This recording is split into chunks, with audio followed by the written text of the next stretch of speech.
I'm going to share with you how I built this custom curved range hood.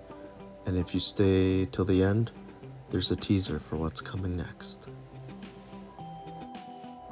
This was a challenging build because I've never built anything like this before, and initially I was gonna build it out of walnut, but I didn't have the proper tools, nor did I have the skills, so I had to pivot and use a different method and technique to get the curve.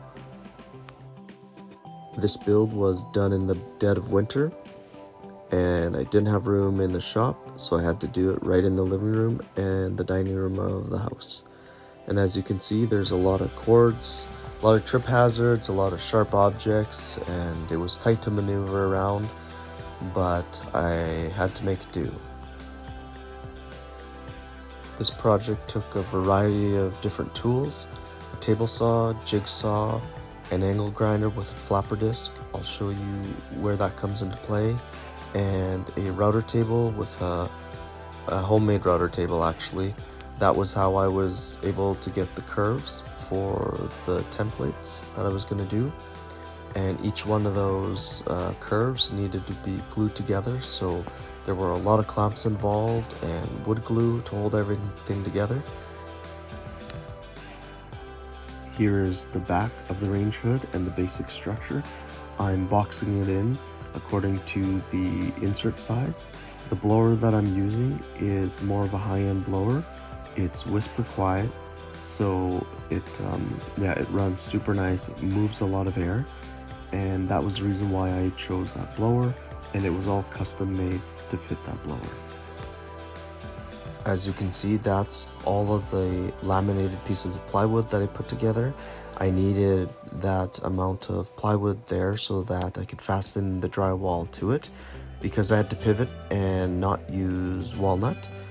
And now you can see the picture with the range hood hung on the wall with all the curvature, and that's where I use my flap disc and angle grinder to help do a little more detail work to make it smooth and make the curve nice if anything that bumped out. That's what I did, was use the flapper disc and an orbit sander to clean everything up. After the frame was hung, it was drywall time. I used a 1/2-inch drywall because it was a lot more flexible, and I used a flexible corner bead, and you see where all the screws are? I needed that backing with all that laminated plywood so I could screw the drywall in and hold everything tight to the curve. And it took a lot of drywall mud, sanding, and to work the shape to what I wanted it to be. And after that, there was it was paint time. So the paint was purple. It matched the color scheme and design of every other color that we had in the house, and that's kind of why we chose that purplish color. We like using Benjamin Moore paint. Had a lot of good experiences with that, and so this color was kind of like a satin finish. Didn't get a lot of shine and things on it, but it wasn't matte black either, so that was really nice. And once the painting was done, I got some trim to trim out the top of the box and the bottom of the box. That really helped clean up any unfinished or squiggly lines in the drywall, and it just straightened and cleaned everything out. Here's the finished product. It took a lot of time, a lot of work. It was tedious, but I love it. It's a beautiful custom range hood that I made.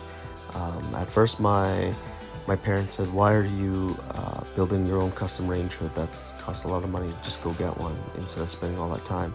But once I was done building it, my mom said, "Hey, why don't you save that template and build me one just like this one?" So there you go.